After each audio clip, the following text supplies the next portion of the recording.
Assalamualaikum warahmatullahi wabarakatuh. Perkenalkan, nama saya Awal Fajri, NIM 2002121101, Prodi Ilmu Pemerintahan, semester 2, kelas eksekutif 1. Submateri atau judul materi yang akan saya bawakan pada kesempatan ini yakni akhlak sosial yang memiliki 5 poin, yakni yang pertama pandangan Islam tentang kehidupan sosial, yang kedua masyarakat dambaan Islam, yang ketiga toleransi inter dan antar umat beragama dalam Islam, dan yang keempat prinsip Islam dalam mewujudkan kesejahteraan sosial, yang kelima pandangan Islam terhadap beberapa persoalan sosial, baik itu persoalan kemiskinan, kebodohan, dan pengangguran. Baik, yang pertama yang akan saya bahas adalah pandangan Islam tentang kehidupan sosial. Menurut pandangan Islam, manusia secara etimologi disebut juga insan, yang dalam bahasa Arabnya berasal dari akar kata nasia yang berarti lupa. Dan jika dilihat dari akar kata al-uns, maka kata insan berarti jinak. Dari kedua akar kata tersebut, kata insan dipakai untuk menyebut manusia, karena manusia memiliki sifat lupa dan jinak. Dalam arti, manusia selalu menyesuaikan diri dengan keadaan yang baru di sekitarnya. Keberadaan manusia sangat nyata sekali berbeda dengan makhluk yang lainnya. Seperti dalam kenyataannya, manusia adalah makhluk yang berjalan di atas dua kaki dan memiliki kemampuan untuk berpikir. Sedangkan berpikir itu sendiri merupakan sifat dasar dari manusia yang menentukan hakikat manusia itu sendiri dan membedakannya dengan makhluk lainnya. Menurut Koenjar-Raningrat, dalam kehidupan masyarakat banyak sekali terdapat pranata-pranata sosial. Keanekaragaman pranata sosial tersebut berbeda-beda antara orang yang satu dengan orang yang lainnya dalam sebuah komunitas. Menurutnya ada 8 pranata sosial, yakni yang pertama pranata sosial yang bertujuan memenuhi kebutuhan kehidupan kekerabatan, misalnya keluarga. Yang kedua pranata sosial yang bertujuan memenuhi kebutuhan manusia untuk mata pencarian, misalnya pertanian. Yang ketiga pranata sosial yang bertujuan memenuhi kebutuhan pendidikan, misalnya sekolah. Yang keempat pranata sosial yang bertujuan memenuhi kebutuhan ilmiah manusia, misalnya ilmu pengetahuan. Yang kelima pranata sosial yang bertujuan memenuhi kebutuhan rohani batinia dalam menyatakan rasa keindahan dan rekreasi, misalnya seni rupa dan seni lukis. Dan yang keenam pranata sosial yang bertujuan memenuhi kebutuhan manusia untuk berhubungan dengan Tuhan atau alam gaib, misalnya masjid, gereja, pura atau wihara. Yang ketujuh pranata sosial yang bertujuan untuk memenuhi kebutuhan untuk mengatur kehidupan berkelompok atau bernegara, misalnya pemerintahan, partai politik. Dan yang kedelapan adalah pranata sosial yang bertujuan mengurus kebutuhan jasmani manusia, misalnya memelihara kesehatan dan kecantikan. Dan dalam kehidupan kita sebagai manusia sekaligus anggota masyarakat, istilah sosial selalu dikaitkan dengan hal-hal yang berhubungan dengan manusia dalam hubungannya dengan manusia yang lain dan lingkungannya, seperti kehidupan kaum miskin di kota, kehidupan kaum berada, kehidupan nelayan, dan seterusnya. Dalam Islam diartikan sebagai suatu sifat yang mengarah pada rasa empati terhadap kehidupan antar sesama manusia, sehingga muncul sifat tolong-menolong, membantu dari yang kuat terhadap yang lemah, mengalah terhadap orang lain, sehingga sering dikatakan bahwa seorang atau manusia mempunyai jiwa sosial yang tinggi. Dan yang kedua adalah masyarakat dambaan Islam. Masyarakat mempunyai peranan yang sangat besar untuk pembentukan karakter individu-individu di dalam masyarakat tersebut. Setiap individu akan terpola dalam masyarakat dan terpengaruh oleh apa yang ada di dalamnya, baik berupa pemikiran maupun tingkah lakunya. Apabila masyarakat berpola jahiliyah, maka tiap-tiap individu yang ada di dalamnya akan berperilaku dan berpikiran jahiliyah pula. Apabila masyarakat mencerminkan nilai Islami, maka tiap individu yang ada di dalamnya berperilaku dan berpikiran Islami pula. Manusia adalah makhluk sosial yang harus hidup bersama manusia yang lain. Sudah barang tentu tiap individu yang satu akan mempengaruhi individu yang lain, sebagaimana yang kita pahami bahwa hubungan individu satu dengan yang lain dalam bermasyarakat harus mencerminkan nilai-nilai Islam sebagai ideologi dan pembentukan tatanan masyarakat. Di sini perlu adanya konsep yang jelas terkait dengan pembentukan masyarakat yang Islami. Dan menurut Ibnu Qayyim al-Jauzi mengatakan bahwa pembentukan masyarakat Islam bertujuan untuk membangun hubungan yang kuat antara individu. Sebuah masyarakat dengan menerapkan sebuah ikatan yang terbangun di atas kecintaan sebagai realisasi sabda Rasulullah yang berbunyi, "Tidaklah sempurna imam salah seorang di antara kamu sehingga ia mencintai saudaranya sebagaimana mencintai dirinya sendiri." Hadis riwayat Al-Bukhari. Dan poin yang ketiga adalah toleransi inter dan antara umat beragama dalam Islam, dan memiliki 8 poin atau ketentuan hukum dan implementasinya. Dan yang pertama adalah akhlak saling menyayangi. Banyak peristiwa pada akhir-akhir ini yang menunjukkan semakin hilangnya akhlak saling menyayangi di antara anggota masyarakat. Perkelahian antar kampung di beberapa provinsi, perampokan dan pembunuhan, pembalakan hutan, dan penyiksaan hewan, bahkan ada penyiksaan terhadap anak-anak dan sesama umat muslim.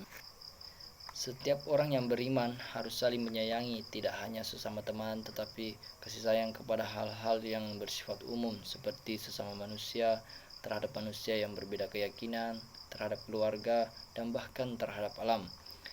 Berikut ini adalah tauladan kasih sayang yang disampaikan oleh Rasulullah, yakni yang pertama kasih sayang terhadap sesama muslim, yang kedua kasih sayang terhadap orang musyrik, yang ketiga kasih sayang terhadap anak-anak, yang keempat kasih sayang terhadap alam. Dan banyak contoh kecil bahwa kita sekarang kurang menyayangi alam, membuang sampah sembarangan yang berakibat polusi dan banjir, menebang pohon sembarangan yang berakibat banjir. Dan yang kedua adalah beramal soleh. Beramal soleh dapat diartikan berbuat baik atau kebijakan, memberikan sumbangan atau bantuan kepada orang miskin. Amal soleh juga dapat berarti melakukan sesuatu yang baik seperti memberi nasihat, bekerja untuk kepentingan masyarakat, dan mengajarkan suatu ilmu. Dan yang ketiga saling menghormati. Saling menghormati adalah sikap sosial mendasar dan luas. Sikap sosial ini lebih banyak tampil dalam wujud yang kelihatan dan umumnya bersifat langsung dalam setiap perjumpaan kita satu sama lain, karena masing-masing hanya mengutamakan kepentingan sendiri dan mengabaikan kepentingan orang lain. Dan yang keempat yakni berlaku adil. Keadilan dapat diartikan sebagai sikap berpihak pada yang benar, tidak memihak salah satunya, dan tidak berat sebelah. Dengan kata lain, dimaksud adil di sini ialah memberikan hak kepada yang berhak tanpa membeda-bedakan antara orang yang berhak itu dan melakukan tindakan kepada orang yang salah sesuai dengan kejahatannya dan kelalaiannya tanpa mempersukarnya atau bersikap pilih kasih kepadanya. Yang kelima, menjaga persaudaraan. Menjaga persaudaraan dapat diartikan membuat hubungan persahabatan atau pertemuan menjadi sangat karib, seperti layaknya saudara atau adik kakak yang seayah dan seibu. Dan yang keenam, berani membela kebenaran. Berarti keteguhan dalam menghadapi bahaya atau sesuatu yang membahayakan dalam rangka menegakkan kebenaran berdasarkan ketentuan Allah Subhanahu wa taala. Berani membela kebenaran juga dapat diartikan merasa takut pada beberapa hal yang memang harus ditakuti, ya itu hal-hal yang jahat dan jelek seperti kejahatan, kriminal, dan kejelekan seperti aib dan kemiskinan. Yang ketujuh, tolong menolong. Tolong menolong dapat diartikan saling membantu, meminta bantuan. Tolong menolong merupakan bagian tindak terpisahkan dari kehidupan manusia, karena pada dasarnya manusia tidak dapat hidup sendiri. Sejak manusia lahir sudah membutuhkan bantuan orang lain. Begitu pula saat dewasa dan bekerja. Bahkan saat mati manusia membutuhkan orang lain karena manusia tidak dapat mengubur dirinya sendiri. Dan yang kedelapan adalah musyawarah. Musyawarah dapat diartikan rapat atau berunding untuk memperoleh keputusan atau petunjuk yang baik. Manusia dan umat Islam dari awalnya pencipta sudah beraneka ragam.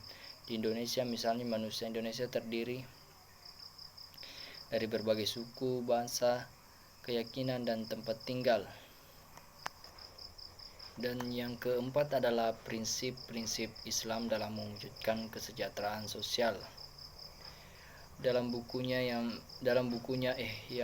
Ihya Ulumuddin Al-Ghazali mengemukakan dalam masyarakat Islam ada 5 aspek yang sangat berpengaruh kepada tercapainya kesejahteraan sosial, yaitu tujuan utama syariat Islam adalah agama, jiwa, akal, keturunan, harta.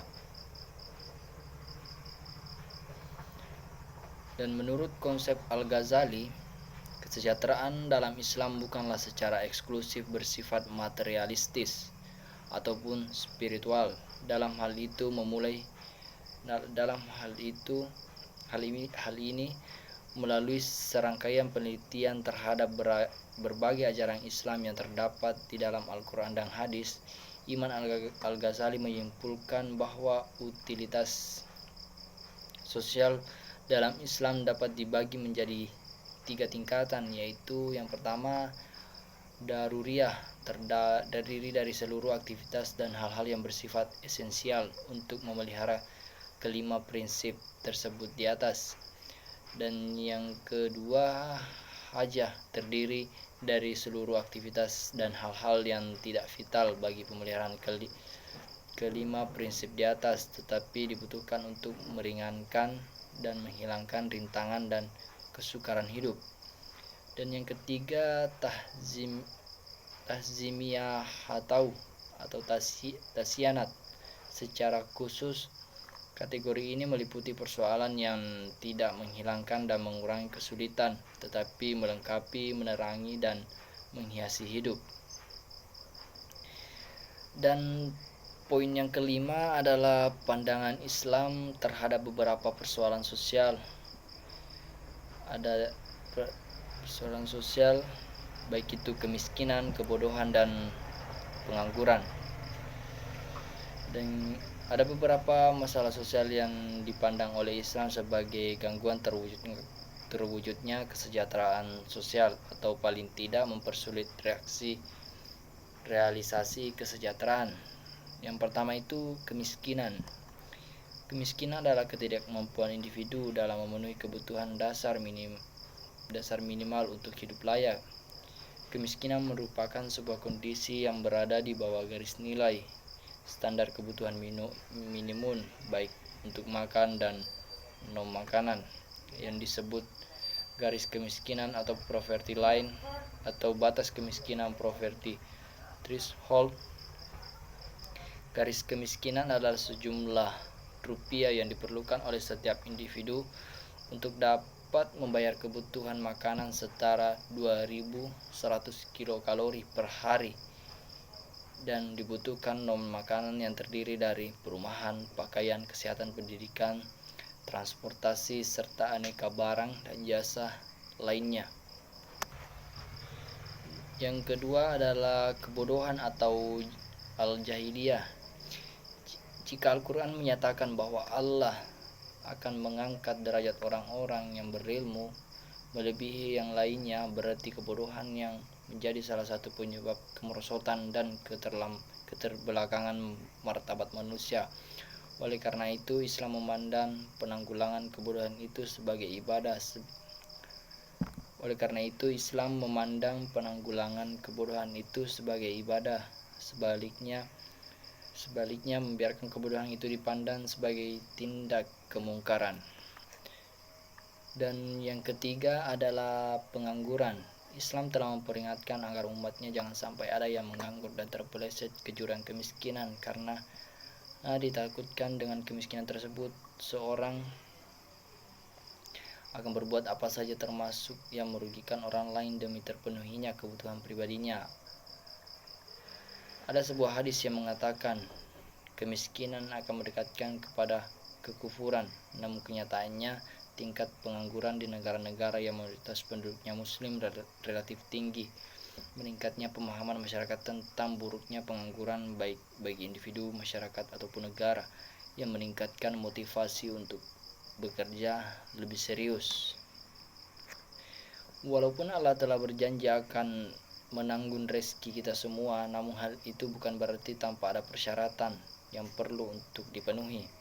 Syarat yang paling utama adalah kita harus berusaha dan mencari rezeki yang dijanjikan itu, karena Allah Subhanahu wa taala telah menciptakan sistem, yaitu siapa yang bekerja maka dialah yang akan mendapatkan rezeki, dan barang siapa yang berpangku tangan maka dia akan kehilangan rezeki. Artinya ada satu proses yang harus dilalui untuk mendapatkan rezeki tersebut. Islam mendorong umatnya untuk berproduksi dan menekuni aktivitas ekonomi dalam segala bentuk seperti pertanian, pengembalaan, berburu, industri, perdagangan, dan lain-lain. Islam tidak semata-mata hanya memerintahkan untuk bekerja, tetapi harus bekerja dengan lebih baik, penuh ketekunan dan profesional. Islam dalam bekerja bukanlah suatu perkara yang sepele, tetapi merupakan suatu kewajiban agama yang harus dipatuhi oleh setiap muslim. Sesungguhnya Allah Subhanahu wa taala mencintai jika seseorang melakukan pekerjaan yang dilakukan secara itqan atau profesional. Menurut Qardawi, pengangguran dapat dibagi menjadi dua kelompok, yakni yang pertama pengangguran jabariyah atau terpaksa, adalah suatu pengangguran di mana seorang tidak mempunyai hak sedikit pun memilih status ini dan terpaksa menerimanya. Dan yang kedua pengangguran khiyariyah, seorang yang memilih untuk menganggur padahal dia pada dasarnya adalah orang yang mampu untuk bekerja, namun tak kenyataannya dia memiliki untuk berpangku tangan dan bermalas-malasan hingga menjadi beban bagi orang lain.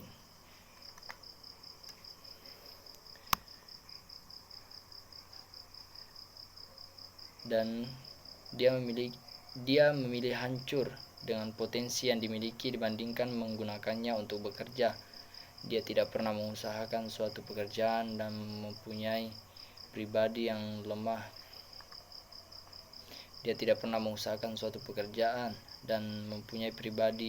Hingga menjadi sampah masyarakat. Dan adapun pembagian dua kelompok itu mempunyai kaitan erat dengan solusi yang ditawarkan Islam untuk mengatasi pengangguran. Kelompok pengangguran jabariyah perlu mendapatkan perhatian dari pemerintah agar mereka dapat bekerja. Sebaliknya, Islam tidak mengalokasikan dana dan bantuan untuk pengangguran khiyariyah, karena pada prinsipnya mereka memang tidak memerlukan bantuan, karena pada dasarnya mereka mampu untuk bekerja. Hanya saja mereka malas untuk memanfaatkan potensinya dan lebih memilih menjadi beban orang lain. Baik, itulah materi yang sempat saya sampaikan, dan mudah-mudahan dapat dipahami oleh teman-teman sekalian. Wassalamualaikum warahmatullahi wabarakatuh.